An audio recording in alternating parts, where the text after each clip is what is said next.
BVXV Pharmaceuticals Limited will enter into a strategic collaboration with the Max Planck Society to develop innovative nano-sized antibodies. The nano-Abs developed by BVXV's collaborators exhibit several valuable competitive advantages over existing therapies, including uniquely strong binding affinity, stability at high temperatures, and potential for more effective and convenient routes of administration.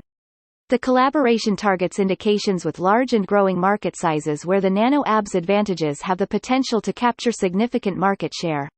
The nano-AB agreement announced by BioNTech and Opalus Pharmaceuticals will develop a new inhaled COVID-19 therapeutic. BVXV is planning a rapid development path that leverages the company's expertise and capabilities in biological drug development and manufacturing. In particular, nano-Abs can be mass-produced through recombinant protein manufacturing in sites such as BVXV's GMP Biologics manufacturing facility in Jerusalem.